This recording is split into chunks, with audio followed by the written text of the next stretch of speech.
most versatile, all-round shotgun microphones on the market.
The new Super 35 sensor that Canon have introduced with the C300 III is quite a big step up from other S35 sensors that they have created before.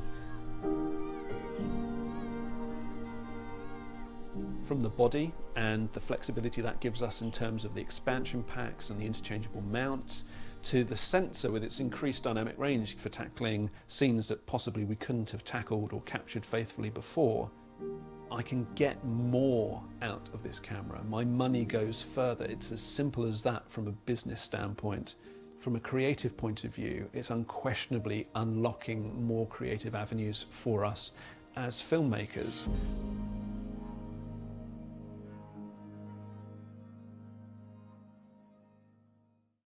XS Wireless Digital is the perfect wireless audio solution for content creators and filmmakers.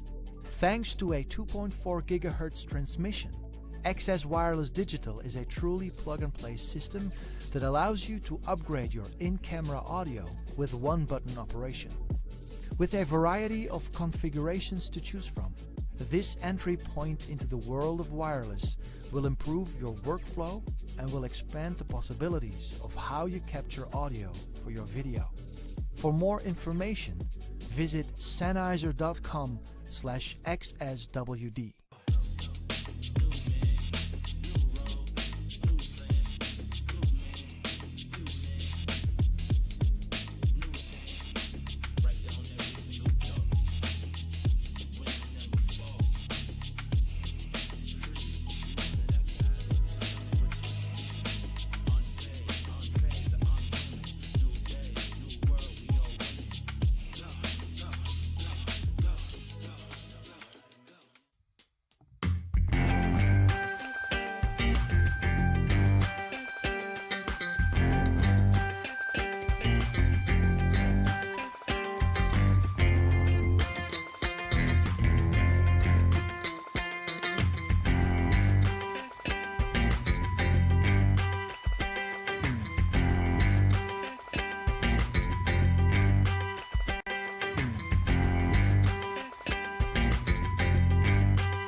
Okay, hello everyone. Welcome back to ProAV Live. I am joined by Ollie Kenchington. How are you, Ollie? I'm very well, Carl. It's been a few weeks, hasn't it? It has been a couple of weeks. Yeah, I know. We had to have a break from each other. We needed some distance. We needed some space. Right. So today is about the C300 Mark III. Well, as quite a few of these have been, really, because that's the new kid on the block from Canon. And it's a difficult topic because we've mentioned DGO and image quality and the camera a fair bit on streams together, haven't we? I mean, we've done entire streams just on what your experience has been with the C300 Mark III. But we've had a lot of interest from customers about dynamic range and image quality questions on the C300 Mark III. Because I think this is a camera that has really surprised a lot of people with just actually how good the images are from this, especially in a world where everyone seems to be releasing full frame cameras, and here comes along a Super 35 camera which has in many cases just as good image quality as the full frame ones on the market. Now DGO is obviously the technology that Canon are putting behind that, so I thought it would be interesting to do an entire live stream with you with your colorist hat on a little bit, talking us through what that actually means, what it is, what it isn't, what difference is it going to make, all the rest of it. So, because I think you've shared a whole bunch of stuff, right, on people for download. I've shared a lot.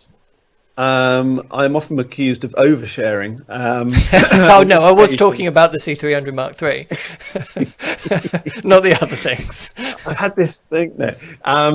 The files that I made available through. So the first look film that I made for Canon, I put up on my Vimeo page. So it's on vimeo.com/Korro Films, and in the description on there, there's a link to download sample files from that appear in the video, which is good because you get to see them graded. There's a couple that aren't in the video, but there's mostly they are ones that are included with the video. So you get to actually see, not just see that ungraded, but actually have that raw file, that CRM file, download it, get it into your own NLE or whatever people might be using, and they can actually fiddle around with it. They can grade it themselves. They can see how it's responding. They can zoom right in and look into the shadows and pixel peep to their heart's content, which is, I think, really valuable. And actually, I went to Canon, not with this camera, actually initially with the C500 Mark II at the end of last year when I did something similar.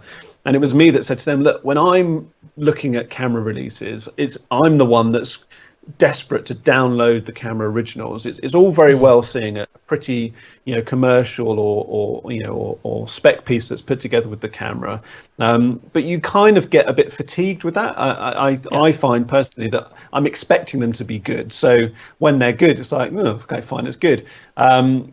I think they're hugely valuable because they show off mainly, I think, through the behind the scenes how those cameras are being used. I think those are really valuable. But me personally, as a colorist, I want to actually have the original camera file. I want to get it open in Resolve. I want to have a really good look at it and see, what are they trying to hide from me, basically. And I remember years ago first experiencing this myself with footage that Mark Toyer had made for Red. So he had done something similar. I think it was when their first DCM2, DCM-C2 bodies started coming out, and they had the helium sensor had just come out, and Mark Toyer shot some beautiful stuff. But importantly, had this available, so you can actually go to Red's website and you could download the files, which was great because it meant I could actually kind of get underneath the skin of these files and not just see them as pretty graded images, but in their absolutely raw, in both senses of the word, state. So I said to Canon, look, it would be great if I could do that, and it was kind of funny because. I don't think I'm revealing too much to say that Canon's marketing team were very kind of like, oh well, yes, but well, if you're doing it, yeah, that's fine. And do you mind if we use it? And I kept getting emails saying, oh well, Canon, France or Canon wherever around the world, or could they use that stuff? I'm like, Yes, yeah, I've said I will shoot this stuff and you can have it. I want you to share it with people. This is the whole point. I want people to have access to these files. And it's kind of funny, you know. I think generally, not just with Canon, but with most camera manufacturers, it's not normally the done thing to just kind of just make this stuff available. So at the moment, you know, this is why it requires quite a lot of willingness from a camera manufacturer to open themselves up to critique. That's the thing, is because it's very easy in a final thing. I disagree. I've not once had any conversation. I mean, only talking about Canon. I don't know other manufacturers. I've never once had a conversation with Canon where they've said to me, "Oh no, we don't want people to see this stuff." It's quite the opposite. They want to. I just don't think there's traditionally been a mechanism for it. I mean, Canon I think UK in Canon's don't even case, have their that's own definitely YouTube the channel. case. So, Yep. Sorry, mate, I didn't hear that. I was just going to say, in Canon's case, I think that is definitely the case, but I think that does actually say more, if anything, about the quality of the sensors than it does the quality, the marketing and the organization. I've seen it a lot of times with camera launches where they release camera footage and stuff like that, and then something pops up that you go, oh, it's normally noise, and then they back off and think, this is awful. No, we only want to show really, really lovely stuff from our cameras. And well, we don't want... this is the danger with all pre-release firmware, and quite obviously, I think I know I mention it several times in the first look film that it's a pre-release camera, it's pre-release firmware. I think that's fine, but even once cameras are established, you know, you still don't see it. If you try to find on Sony's website, you know, something from the FS7 Mark II that you could just download, you can't find that stuff unless users have put it up themselves. And really, I think Canon sort of said, they didn't say, well, no, we don't do that. They said, we've not traditionally done that, but we're happy for you to do that. So I wasn't actually expecting to be the person kind of going, oh, look, here's my own Dropbox link and my own Vimeo channel. Can't go and grab this stuff. But nonetheless, that's the situation that we've got at the moment. And well over 1,000 people have viewed that film now, and I'm assuming that a big chunk of those have hopefully read the description and downloaded the files and have had a chance to actually We've got Marco literally saying just now, thanks for sharing these files, Ollie, it was super helpful. So there we go. Cool. People are downloading them, people are using them. Yeah, I think exactly. That's what I was hoping for, because unless you see, I mean, as we're going to do right now, I'm going to go through the raw, ungraded camera original files in my system here and play them back full screen and talk about what it actually is that this DGO technology is giving us. You know, quantifying exactly what it is that we're getting from it, and you know, just as I'm doing it here on my own system, people can, you know, download and try it out themselves. So. Well, shall I start maybe by playing the clip that you sent me? Now, this is an example of one of the things that you can download from Ollie's links. Now, you're not going to really be able to see much of this on a stream, so this is sort of a reference. I'll play it and we can talk over the top of it. But this is the more chart-heavy side of things, if you like. Most of what we'll look at for the rest of the stream is real-world footage, but this is the sort of stuff where it's really useful just to dive into some of the underexposure bits and just go, okay, how does each sensor stack up against each other? So, like I said, you're not going to see any difference on a stream like this. Not on stream, no. But no.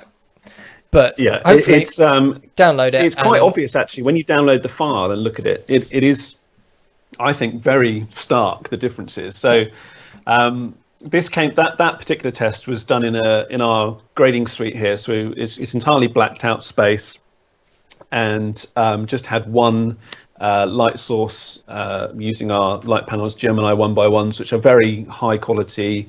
They've got a high CRI and TLCI rating, so they're very good quality at the preset daylight, and just lowered the light down, or essentially cut the light going from different stops, so going in 2-stop increments. And really what I wanted to see was not just how the C300 Mark III kind of coped with it getting darker and darker, but how the C200 coped getting darker and darker. So I did them side-by-side comparison with our C200 and the C300 Mark III that we had from Canon. And also, you know, it's a raw test. And I think this is one of the most exciting things about DGO is the fact that it's sensor level technology. It's not happening as a post process. And it's not often really that happens. If you look at a lot of developments in image quality over recent years, they are computational advancements. They're not. It's very rare you have sensor level, silicon level advancements to this kind of degree. I wanted to see if I'm shooting RAW.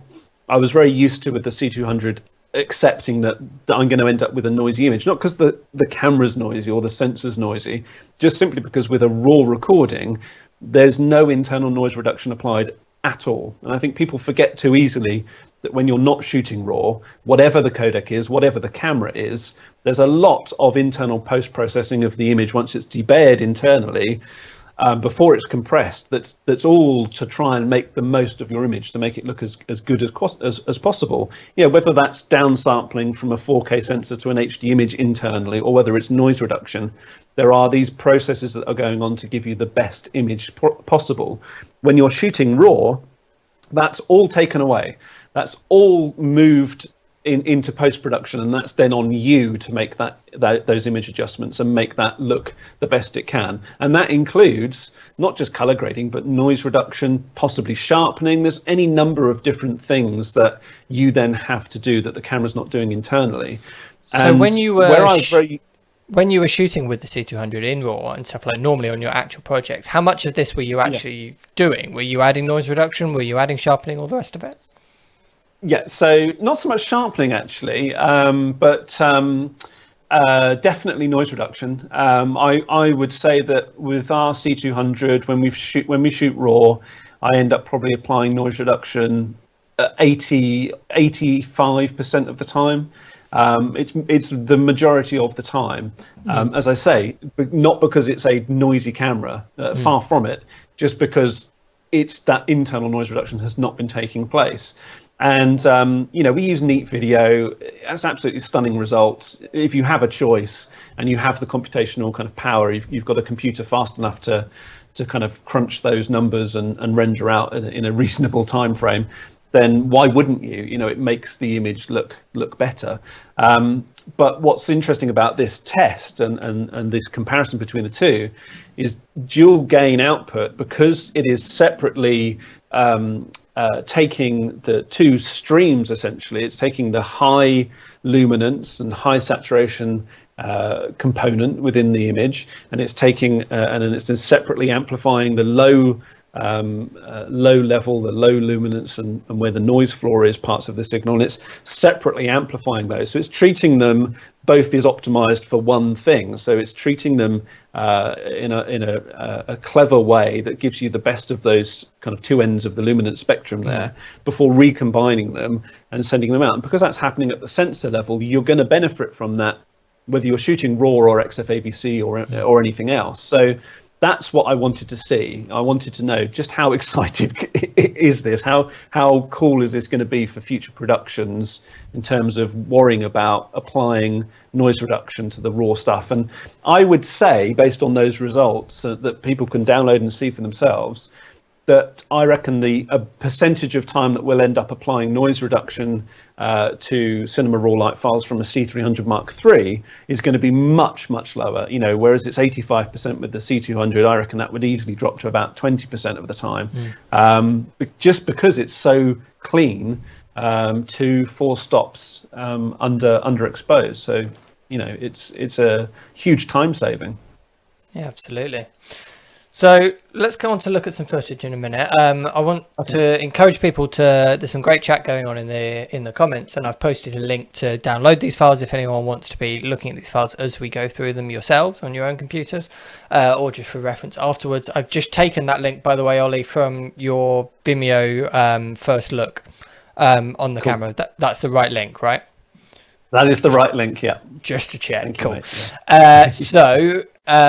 Yeah, feel free to download those, play with them as much to your heart's content. And if you've got any questions, leave them in the chat. and I'll bring them up as we go through. But do we want to jump over to your screen and look through some of these example footage, Ollie? We will. Let's do that. So I'm going to start. So there's two, just to be clear, there's two things. Let me cut back again after having just done it. So there's two specific things that DGO are giving us with this sensor. It's giving us, and one of those things is kind of split off in two. So what we're talking about right now, what I want to focus on first of all, is the ability of the dual gain output sensor to handle low light and high light areas, amplifying them independently, each optimized for those two things before recombining it, and what that actually tangibly gives you as a result. So that's what I want to focus on first. And then after we've talked about that, we will then talk about the increased dynamic range, the 16 plus stops of dynamic range, and what that looks like, and what you're actually getting from that sort of things, because those are the two things that you're benefiting from with a DGO sensor. So I'm sure it's probably more exciting to think about the noise floor. We've just talked about the noise and the cleaning up of that noise in shadow areas with the DGO. But I actually wanted to talk more about what it's doing in the highlights, because for me, actually, I think that's the most exciting thing, because most often the noise floor, the areas where you're going to spot noise are not likely to be the areas where your subject is, or where interesting parts of the frame are. So I've got some stuff here. So I'm just in Final Cut Pro 10 at the moment. This is the actual project, the library that I edited that first look film in. So I've got all of the rushes here. There's over 2 terabytes of rushes here. And there's loads of stuff that obviously didn't end up in the film. And this is just one particular shot that I wanted to show people. It's part of a sequence I got of my daughter making a rhubarb crumble outside in our sort of outdoor kitchen area. And this shot, it kind of looks, the problem with it is it just looks good. It just looks normal. It's hard to kind of well, look, there you go. But she's got very fair skin, and obviously I'm used to filming her with my iPhone predominantly, on family trips, and when we're doing bits and pieces at home. I'm not much to my. You mean you don't carry a C300 Mark III around with you for your family trips? No, I'm not wandering around capturing them in documentary level of detail. I often just messing around with my iPhone. But I'm very used to direct sunlight on fair skin. I see it an awful lot when I'm grading, obviously other projects as well that people send us. But very fair light skin with direct sunlight, particularly at this time of year. This was obviously a couple of months ago, middle of the day. It's the type of thing that that's not handled particularly well, particularly when you overexpose the image. And this image actually, although it doesn't look it, is overexposed. And I've made a bit of a gaffe, because the previous shot, if I just play you the previous shot, these are the raw camera files straight from. So this is Cinema Raw Light. Let me just double check actually what the frame rate was. So this is 25 frames per second. So this is 12-bit. Cinema Raw Light 4K DCI, and the DGO would of course been active at this level. It's active at everything up to 60 frames per second. So this shot here, you can see the rhubarb inside the pie dish is slightly in shade. So I've got my exposure slightly higher to try and get the detail in there, but obviously being careful not to clip the white, highly reflective enamel dish that the rhubarb's in. And you can see, excuse me, you can see the waveform monitor there on the left showing that the pan itself is not clipping. There's a few specular highlights which have gone off at the top, which are just catching in the background, but nothing to worry about there. And then when I've then just angled the camera up just to capture her squeezing the lemon juice over the rhubarb. And you can see that her skin there at that particular frame is at 75 IRE. Now that's normally somewhere where fair Caucasian skin would end up once graded, not actually shot log. So in a log image, this is way overexposed. So what's interesting about that is that the in fact, I'll show people what that would look like. If this was Rec 709, I can quickly apply a LUT. So this was, I believe this was log 3. If this was shot in 709, you can actually see what that would have looked like if that was just a normal Rec 709 gamma. You can see the issue there. Not quite so pretty. The fact that that's exposed so high, that's a classic thing that would cause big problems. And I've mentioned it before. I don't want to kind of get into a war of words here, but I've mentioned before about my feelings about S-Log3, particularly on some of Sony's lower end cameras. This is exactly the type of thing where I'm constantly telling people that use those cameras to be careful, not to overexpose skin, not to push it up too high into the gamma curve, because you lose tonality. And this is a really good test of the camera, because I've done exactly that. I've ridden the exposure too high. The skin is too bright for the gamma that I'm using, really. And I would normally expect to see the skin oversaturating at this point, for there to be quite nasty, saturation artifacts. Let me just get on the right frame. Bring my cursor in. Hopefully you can see my cursor. So I'd normally expect here, this kind of ridge here where we saw when the LUT was on, you would expect normally to see quite nasty, out of control saturation here.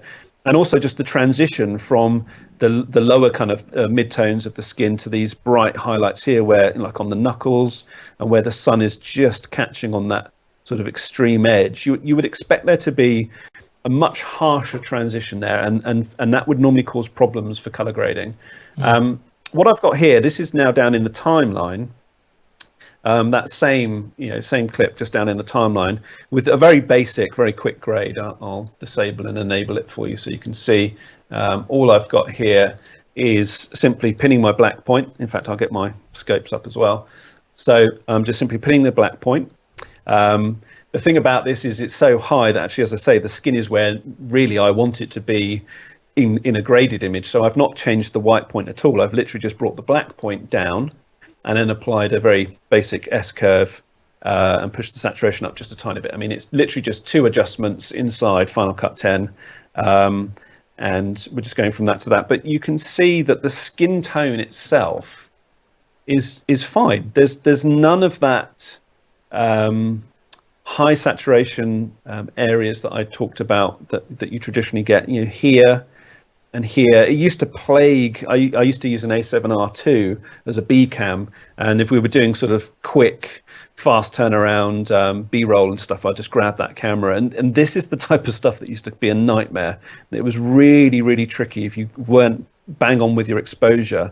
And of course, that camera, the noise floor is quite high, so you did often find yourself riding up these areas too bright.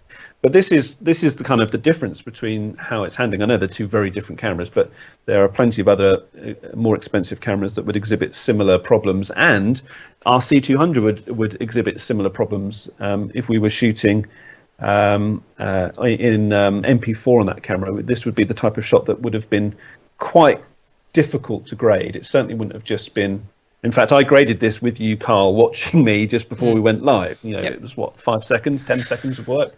It's, I looked down to look at my controls here and look back up, and you'd done it. Yeah, I mean, it is just 2 very quick adjustments. And in fact, I can't remember which website it was. There was one of the sites that had shared. I've just seen my camera's back. Just 2 seconds. I've just noticed I forgot to plug in my main camera, so it's now flashing at me. 2 seconds. I'll just plug it into the mains. I see. The battery's running out. I was going to say. Yeah, I have a battery in it in case I ever forget as a backup, and that's why.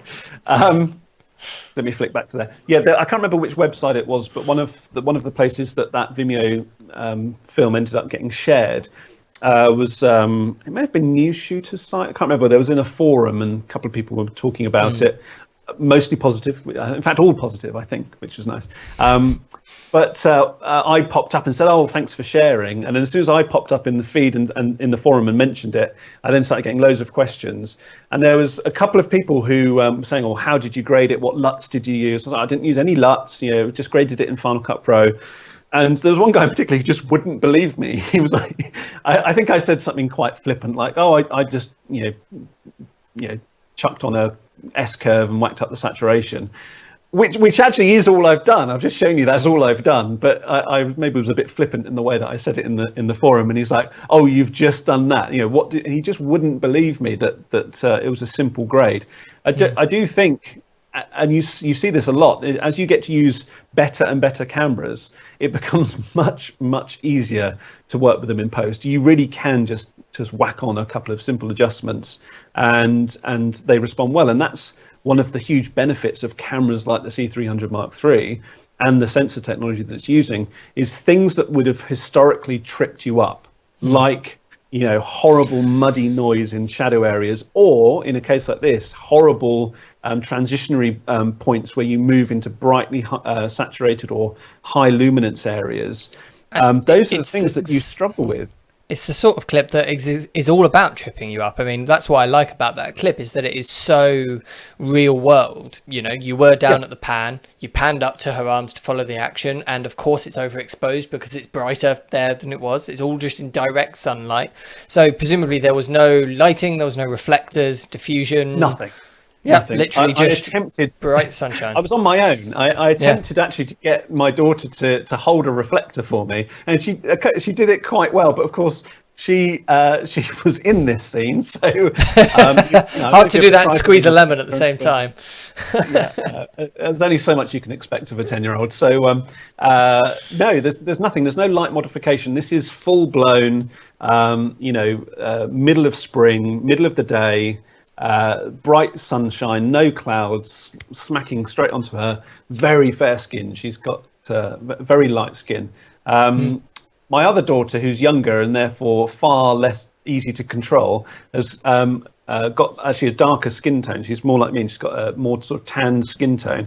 And it would have been much easier actually. My eldest has got very, very fair, almost Scandinavian fair skin. So yeah, it is tricky. Let me see if I can find another shot. I mean, while we do that, shall we get on to some questions maybe in the middle if you some more shots?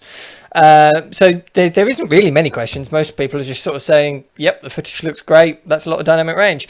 Benjamin, though, has asked a techie question about the Alexa. So he says, many folks online have compared DGO on this sensor to what Alexa does with their ALEV3 sensor. Is this accurate? Are both sensors combining amplification?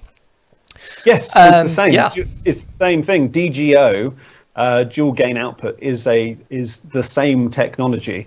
Don't bother asking me technically under the hood what's going on. Is it exactly the same? Is this some kind of technology swap between Canon and Arri? I've not heard know. Some no different things. The latest thing I think I heard was they are the same idea but done in a slightly different way. The Arris use 2 amplification chips, whereas Canon uses 1, and that's why the Arri has a higher power draw than Canon. Although I asked them, does that mean that the Canon one's lesser quality? And they said, well, to be honest, no.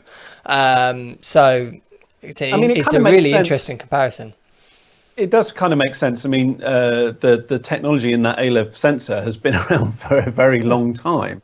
It would make sense that if someone like Canon comes along and implements that same technology all these years later, that it would be an evolution of that. But people have asked me, who's got the patent? I don't know. We've literally just had a question about that. Marcus says, I'm sure Arri has patented it, but how could Canon use the same tech? I don't know. I'm not a patent lawyer. Who knows? Only their lawyers know that, quite frankly. So it's a moot point. The point is it's there legally being used and being implemented in a way that, as you say, is not a huge power drain. It is although it gets through batteries quicker than my C200, obviously, it's nothing like as big a battery hog as some other cameras. Yes. So I suppose that I should clarify that, shouldn't I? Just because it's lower than an Alexa doesn't mean it's low power draw. It is higher power draw than the C200. And I believe it's higher power draw than the C300 Mark II, I think, off the top of my head. But not by a huge amount. It's not as high as the C500. It's in use. It was something that I was definitely aware of, but no more so than the C500 Mark II when I was using that. So both of them, when I was using them in comparison to our C200 that we use all the time, both felt similarly, oh wow, I'm getting through batteries a bit quicker than I do with my C200 than I'm used to with that. But it wasn't, it wasn't like, oh my God, I need 15 batteries to work with this camera. It was just a noticed quicker turnaround than I'm used to. Media is in chat, but Media works at Canon. Media, please tell us what are the power consumptions of the cameras? Put her in that. Come on the spot, Media, help Media. Right. You ignore him. So Peter Demetrius is asking, Ollie, what's your opinion on the differences in noise levels between the C300 Mark III and the C500 Mark II, both shooting the same final resolution with the C500 Mark II downsampling from full frame? Yeah. Now, I think this is the big question, isn't it, with these new cameras? I've not exhaustively tested this, but I have tested this. And to my eye and with my experience, I would say the C500 Mark II is cleaner. I got cleaner results from the C500 Mark II at higher ISOs. There were a few shots that I got. I shot some stuff at Bath Christmas Market with the C500 Mark II, obviously at Christmas, and that there were shots that I used in the final edit with no noise reduction that were 100 and something or other thousand ISO. I tried to replicate that because when I got the C300 Mark III, with knowing what DGO does, I was like, wow, it's going to be even better. It's not, I couldn't go as high. And I think that very aptly demonstrates the difference between a full frame sensor, particularly being down converted to 4K in the XFABC, and that downsampling, you're hiding the noise. So you are actually going to end up with a much cleaner camera. If someone said to me, oh, I've got a low light job, what camera are you going to use? I would choose to use the C500 Mark II because it's one of the cleanest cameras I've ever used, certainly of Canon's range. And I would choose to do that. I would downsample internally from the 5.9K sensor into XFABC at 4K, and you would be able to shoot at very high ISOs, very low light, and get good, usable, clean results. So it wins that contest, but it's not far behind the C300 Mark III, to be honest. Yep. Brett has popped up in chat saying the 500 is cleaner downsample from 5.9K. Yep. Exactly. He's just copying what I said. He is copying what you said. If you're just going to be in the comments mimicking me, Brett, then just, it's just come up with some original answers. Media is saying joking, the power consumption. Doesn't realise I am joking. I do love that. we know Brett very well, don't worry. So Media has said the power consumption is similar and not the same. And Benjamin has actually done a little Google search and pulled up 18 watts for the C200 and 31 watts for the C300 Mark III, which is interesting. Thank you very much for that, Benjamin. Yeah, that correlates with my experience. Yep. So I've got a couple of other. Just whilst you're fielding a few extra questions, there's a couple of other shots here. There's I actually didn't do this consciously, but there's loads of very highly reflective things that I was using. As I said, no light modification whatsoever. So we've got this metal grater here. We've got these glass Kilner jars. There's actually loads of times we've got this metal sieve. White enamel bowls. There's this shot here, and the sun, catching on the edge of this white enamel bowl. I really kind of made life very difficult for myself when I was filming this. But I think you can see if I get the scopes up. I don't think I can make the scopes any bigger than that with my current setup. But hopefully you can see. Things are just, some of those specular highlights are just hitting the top there. But this is very, very well contained, seriously well contained. This is a huge amount of dynamic range. I'm asking it to show me details in areas, like here you can see with the rhubarb on the left, and then you've got the reflective white enamel on the right. These are very, very tricky shots to try and contain. Yeah. And in that one shot, the dynamic range difference between the rhubarb in the shade and then that clipped bowl on the right, well, not clipped, but close, the bright white bowl on the right, is huge. It's something I wasn't even really aware of, and I come back to the same point as I said before.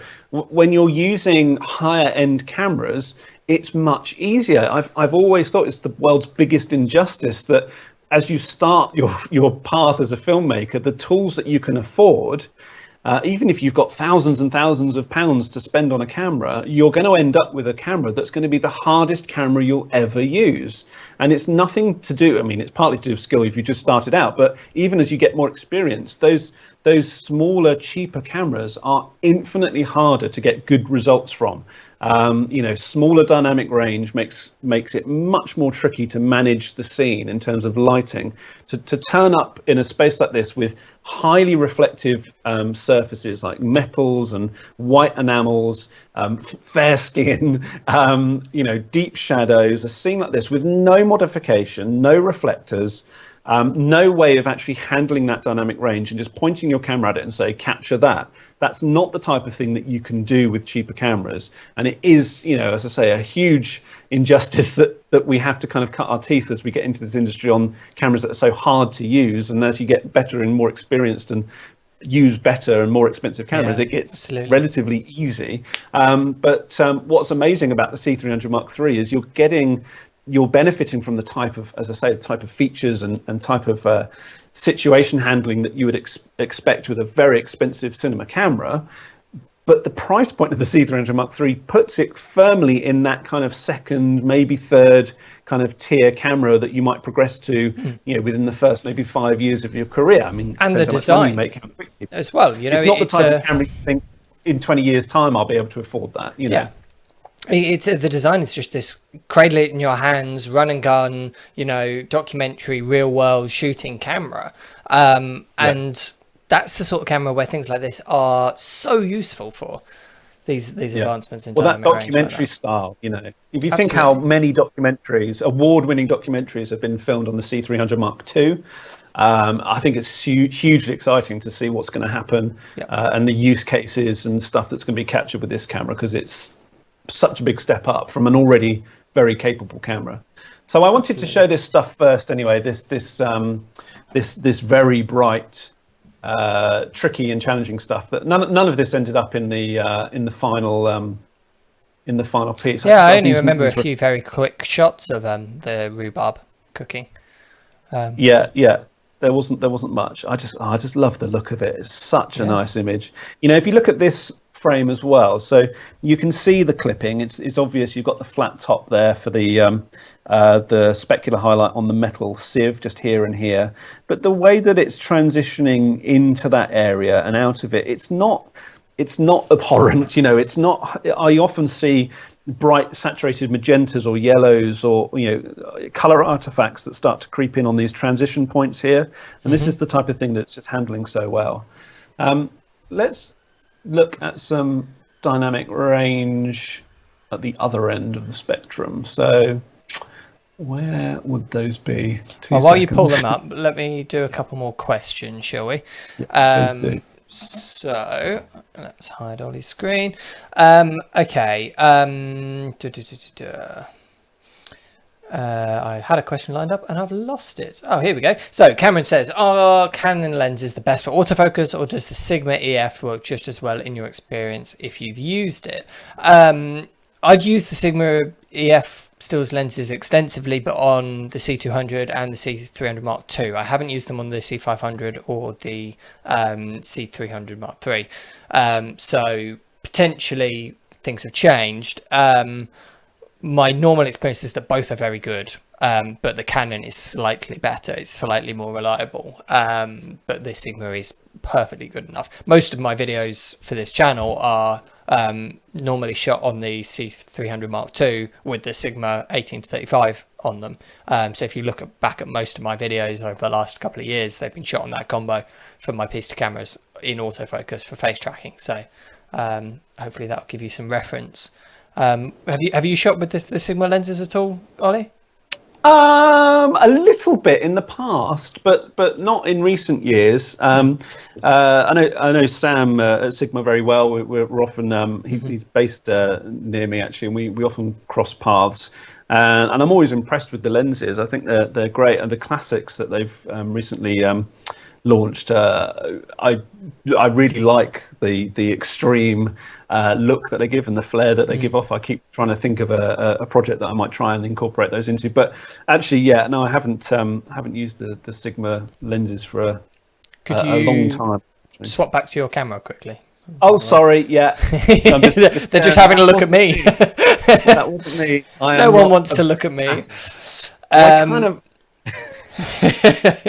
Ben says, I know this is about the DGO, but seeing as there aren't many questions around here, the C300 Mark II is now becoming cheaper and cheaper. As I'm close to finishing my apprenticeship and I might potentially freelance a bit on the side, would you still rate the C300 Mark II as a decent camera? On paper, it seems like an insanely handy tool. I love the C300 Mark II. It's nowhere near as good as the C300 Mark III. I really do think the C300 Mark III is a massive upgrade over it. Yeah, definitely. But I've been using the Mark II very happily for 4 years now. And it's a brilliant camera. I get brilliant images from it. I've never been very disappointed. There's a lot that the Mark III if it weren't for the 4K, I think the 4K thing is the thing that kind of hampers it. The lack of 4K in that camera. But well, it has 4K. It has 4K. It's just much more feature rich on the 1080p side. Yeah. But it's it's a huge step up. It really is when you move up from there. I've found one of the high dynamic range tests that I did, and I think this shot. Let me stick that in there. I think. Yeah. So beautiful. This is the classic dynamic range through the trees, sunshine. So there goes Scout. Look. So I just knew that this would be a good place to test this because, and this time of day as well, we were going for dog walks regularly in this area. So I kind of knew what time of day would be good. But, I really wanted to see about how much detail could we keep in these big trunks here, which obviously the sun's up here, it's behind them. It's about 3 or 4 o'clock in the afternoon. So we've got sort of long-ish shadows, but if it was any later, although the temperature kind of the light changed and the shadows got longer, which was nice in other areas, that actually meant that you didn't get this pool of light on the floor over here, which is something I really wanted to focus on, because that huge dynamic range is basically completely black here, where you've got loads of ivy around the tree. There's some detail in the trunk here. You've got the sun just coming into frame at the top. You've got this patch of very saturated, bright, direct sunlight on the grass down here. You've got all these other details in the kind of lower mid-range and shadows down there. It's such a challenging shot. And in fact, this was one of the shots where I assumed I'd have to use noise reduction. I just presumed that I would have to. And in fact, the image, I did try, because there was a little bit of chroma noise in some of the deepest, darkest shadows, but I actually found that the image suffered quite a bit once I'd done that. So these areas over here, the noise reduction, there's too much fine detail here, and it just didn't look right turning it off. But if I zoom right in on this, remember this is 100 and I think this is 100. No, this is 50 frames per second. Sorry, 50 frames per second. Cinema raw light, 4K DCI, and you can see it's just getting a little muddy, but it's not too colourful down here, and that's just not something that I was expecting. This is obviously going through a Skype call, up through my stream and re-encoded. So anything that they can see might be all sorts of different reasons. It's not going to be the best way to do it, but this is one of the shots that you can download. So. Go ahead and do that. There you go. There's the actual Luma waveform for the shot. So you can see, highlights contained, shadows nice and rich. Really, really worked well, this one. And then I think one of my favorites. So this is one of the shots that I think I used in the final piece, but I haven't really talked about much since. This is another one of those shots that I just thought, well, I wonder if I can capture that. This is a very steep bank. So the base of this tree, I'm not lying on the floor. The base of this tree is about 6 or 7, no, probably more than that, about 10 foot up in the air, up the top of this steep bank. and it gave me this vantage point of the roots coming down, and it was just, really, really beautiful. And then the sun just popping out behind it. It was an opportunity that I couldn't resist. And the disparity between where the sun is, obviously when the sun comes out, it clips, obviously. Do you want to maybe zoom into some of that bright sky, the clipping areas there, because see what some of the, I don't know, is it something where we can really see some of that roll off and transition? It's quite bright sky, isn't it? If we come up here, you can see lots of nice detail in these shadows, nice and desaturated. What noise is there at the noise floor is nice and desaturated, but as we move up here, you can see, we've got no detail here. There's no data there. That's gone. But you don't have to move very far away from from the sun before you are actually back within range. So all of this is all data. But the transition, there's no real harsh moment where that suddenly just doesn't work. As that gets really far out there. Excellent. It just handles it now. It's the type of highlight control that, as someone's already said, that I traditionally would only expect and see on those dual gain output sensors in the Arris, in the Amiras, the Alexas, and it's really nice to have that on a camera that's under 10 grand or whatever it is. There's another one here. So this one I again was trying to, once I'd done that kind of test, I wanted to see how well this worked. And this again is one of those shots that I wasn't really expecting to be able to handle. Let's see if I can find my cursor. There we go. Wasn't expecting to be able to handle, but if you look down here, Scout's a very dark-haired dog.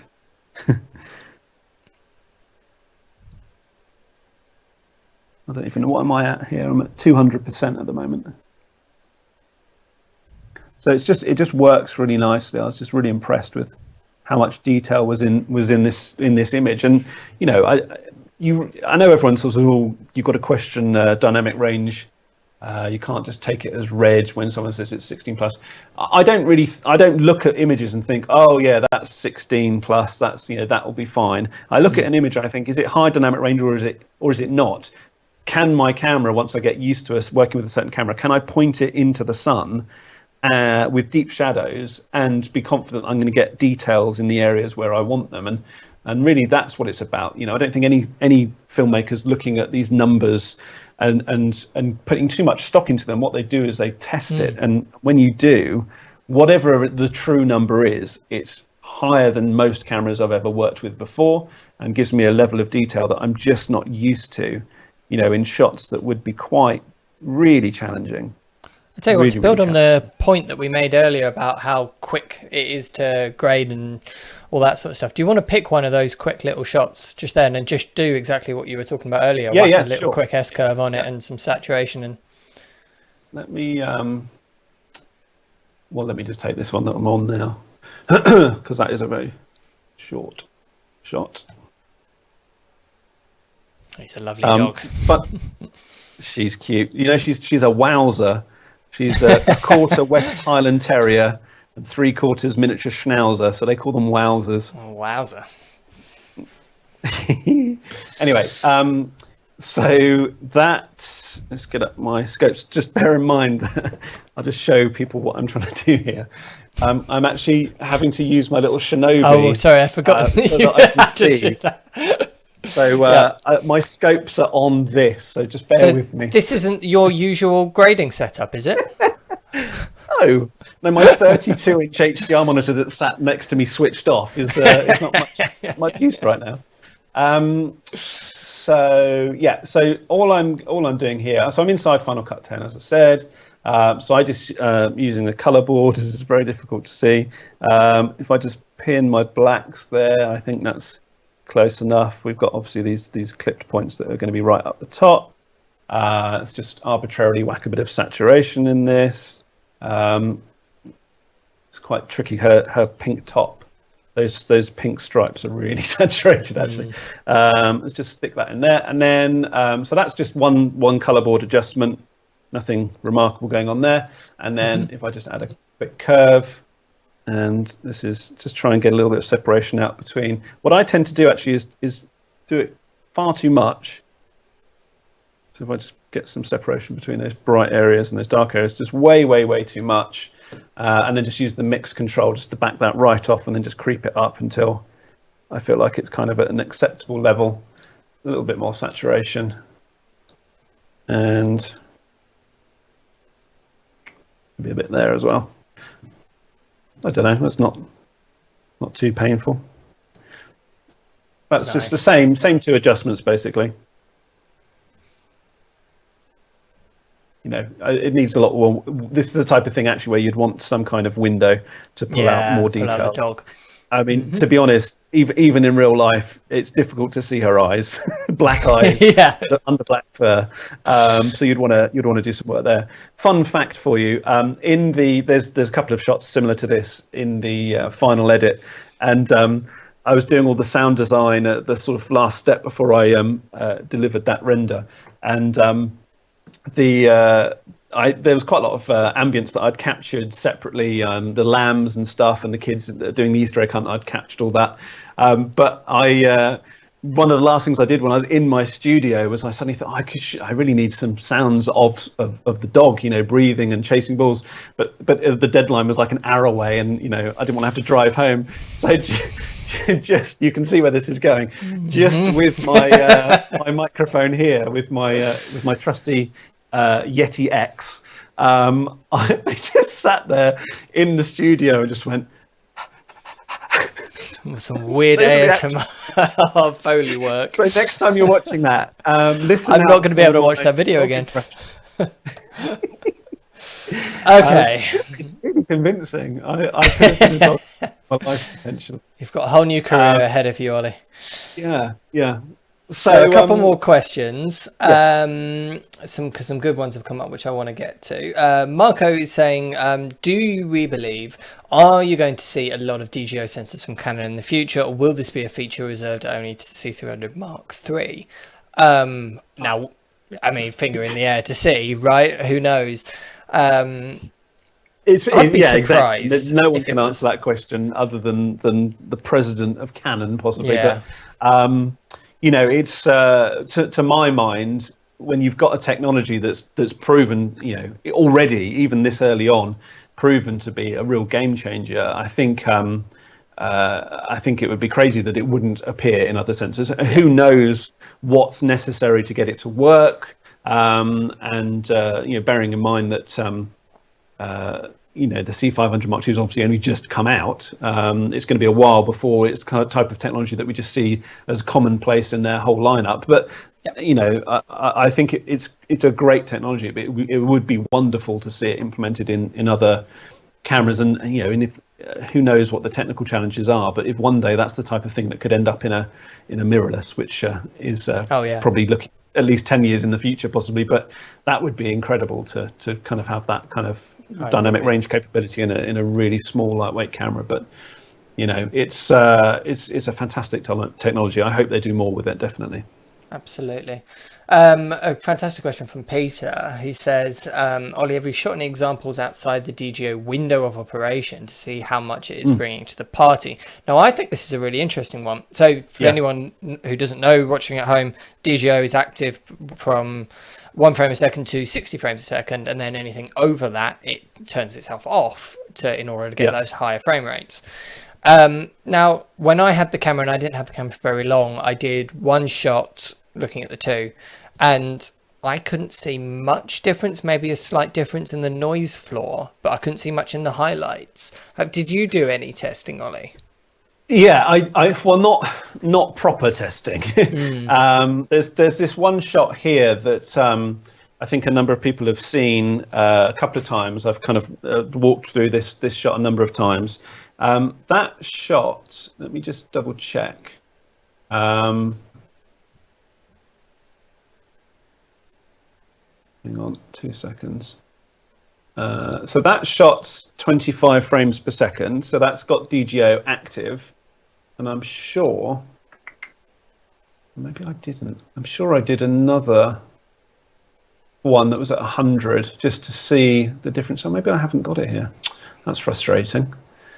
But there was a number of times where I was flicking between 50 frames and 120 frames just to kind of see what I was getting. I can't find it right now, but unfortunately. But I remember being surprised at how little the difference was. The 120 frames per second is surprisingly clean, given that at that point DGO is off, which actually just left me with more questions than answers, because we can clearly demonstrate the benefits of the DGO when it's on, but even when it was off, although it wasn't quite as good, particularly the noise floor, it was better than I was expecting. So there's other things going on there. I mean, there's clearly something odd going on. It's a new sensor anyway, so we've got no point of reference really for what the sensor would be like if it didn't have DGO in it, other than pushing up to a high frame rate. And then there's lots more going on there. Like I was looking at the raised noise floor that I could see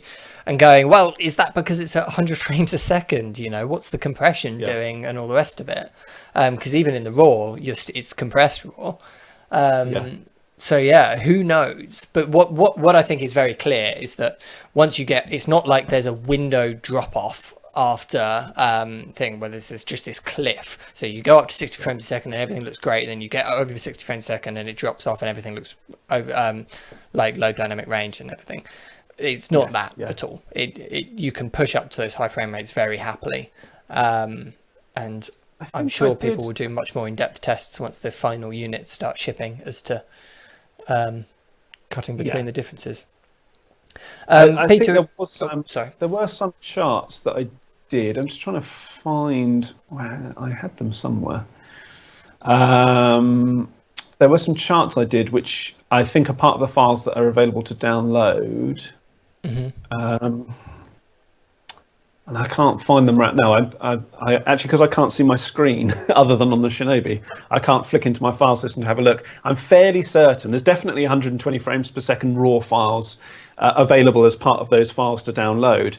But I think there's some charts, and I think I shot the charts at different gammas and different frame rates to see if I could see any difference. And I specifically remember those charts. I looked at them and I couldn't see any difference at all. But I think that was more just the scene just probably wasn't too challenging. But the high frame rate stuff is really smooth. And in fact, the minutes, one of the reasons I'm struggling to find it is because obviously it's conformed in camera to 25. So a clip in Final Cut will say, I'm 25 frames per second, but that could be because it was recorded at 25 or because it was recorded at 120 and conformed to 25. And I can't tell the difference unless I play them, which I haven't got time to do. But I'm certain that there are a couple of shots there where I've actually done two, and the noise floor comes up, but not as much as you'd expect. Yeah, James Jackson Films is asking, wouldn't needing more light affect the dynamic range for higher frame rates? That might be the reason. Normally when I'm doing tests like that, I do both shots at quite a high shutter speed, the shutter speed that you need for the high frame rate, so that you can jump between them and you get very little exposure shift. So it's probably not that. And Peter is asking, Ollie, have you done any tests up against the C500 Mark II, specifically looking at that highlight roll-off? Now, I don't believe you've done many side-by-sides, have you, Ollie? I wasn't able to do any side-by-sides because I don't own either of those cameras. And I had the C500 Mark II at Christmas for about a week, and then I've had the C300 Mark III for about a week at Easter. So I haven't side by side. I know Brett has them both, and so I think he may have done some side by sides.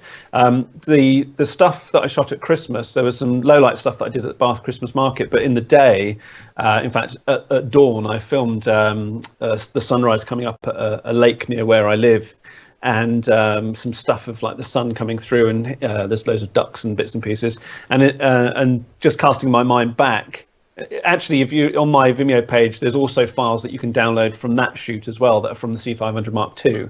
So if you want to do your own comparison, you can do exactly that. But I seem to remember that the highlight control was very similar, but not actually as good as the C300 Mark III. It was more what I would sort of deem as the traditional kind of roll-off that you would expect with a good quality sensor in one of Canon Cinema EOS cameras, whereas the C300 Mark III, as I showed you with all those examples of those highly sort of reflective objects on the table when in those shots earlier, I wouldn't expect that. Surprised me. That still surprises me now, a month or two later, looking at it and sort of being reminded about how it contained that. I would say that the C500 Mark II, just to boil it down, the C500 Mark II is a better low light camera and cleaner in the shadows, as well as having a beautifully crisp, detailed, high resolution, full frame image, which just looks beautiful. But actually at the highlight end, I personally think the C300 Mark III is probably slightly better. It would be interesting to see people do some side-by-sides and have a little look. Peter Demise says, over to you, Brett Danton. Yeah, if you're still watching, Brett, let us know if you're planning on doing any side-by-sides. They'd be great. Video Work Zoidland is saying the C200 slow-mo is and was very disappointing. C300 Mark III is really sharp, ? I assume he means how sharp is the slow-mo. It's very sharp. I found the 120 4K to be, nearly as good as normal 4K. Yeah, it's brilliant. It's the best slow motion I've seen out of any camera, to be honest. Any of these kind of traditional cinema cameras in this kind of part of the market. They are.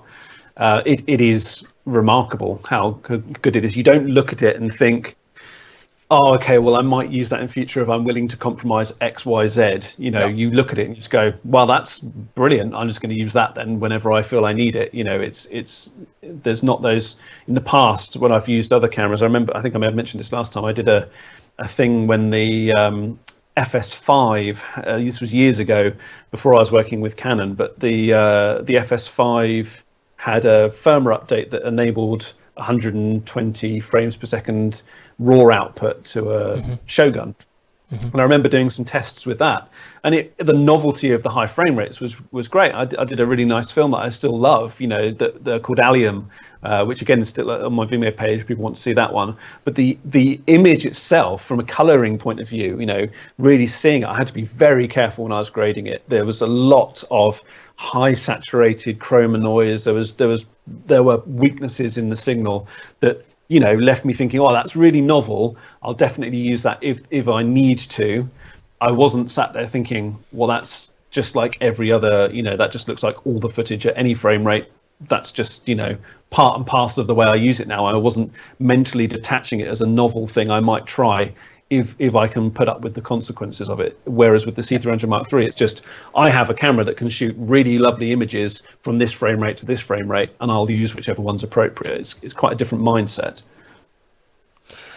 One last question, I think will be the last one, from Sam, is saying, do you guys think that see the industry moving entirely towards full frame, or do we think that similar to stills cameras, there's room for full frame and Super 35 that have different strengths and different purposes? I would be a huge advocate that there's different sensors for different needs and for different types of work and for different glass. If we were only limited to full frame glass, what a boring world. You couldn't have the tiny little cameras that you put in your pocket and all the rest of it. As Barry said in your talk the other day with him, the 140 million lenses that Canon have made, is that the number? I seem to remember it's something insane like that. How many of those would cover a full frame sensor? There's literally tens, if not hundreds of millions of lenses out there that won't cover a full frame sensor. It's too simplistic to just say full frame good, anything smaller bad. They have different characteristics, and I think you're going to see f/35 size sensors in video cameras for many, many years to come, I would say. Absolutely. And then we had a couple of questions about shipping and things like that. The best thing to, like Mehdi has pointed out there, the camera is officially shipping now, but availability depends on the pre-orders as they have to be fulfilled first. And of course, we've got a long list of customers that are waiting to get their hands on the camera. So obviously they are going to get theirs as soon as possible. The thing I would say is get directly in touch with the sales team. from ProAV to they can let you know your place, your wait time, all the rest of it. Everything's an estimate, of course, but they can tailor it to you. So that's sales@proav.co.uk or 01442 292929 is the phone number. But yeah, I think that was a fantastic stream. Thank you very much, Ollie. Cool. Thank you, mate. And thank you very much, everyone who left comments and questions. Slow start as we all listen to Ollie speak, but I think some really great questions coming through then at the end. So thank you very much, everyone who is watching. When are you going to do some more stuff with the C300 Mark III, Ollie? As soon as I can replace my C200 with one. That is 100% our plan. I want to upgrade our C200 to it. I genuinely, it's not hyperbole, I cannot see myself putting up with anything less than the quality that I was getting from that camera for very long. So yeah, yep. Soon, I hope. I really, really hope. Absolutely. And also one thing I forgot to mention was that I saw Brett Danson say that he has done some of those side-by-sides and they'll be out soon. So we'll definitely keep an eye out for that. And I knew he had, but I didn't want to say it and then put him in it. Well, he's put himself in it now.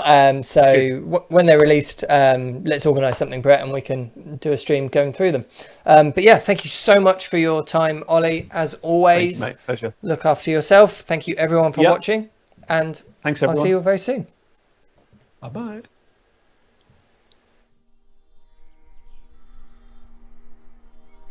The new Super 35 sensor that Canon have introduced with the C300 Mark III is quite a big step up from other S35 sensors that they have created before. From the body and the flexibility that gives us in terms of the expansion packs and the interchangeable mount, to the sensor with its increased dynamic range for tackling scenes that possibly we couldn't have tackled or captured faithfully before, I can get more out of this camera. My money goes further. It's as simple as that from a business standpoint. From a creative point of view, it's unquestionably unlocking more creative avenues for us as filmmakers.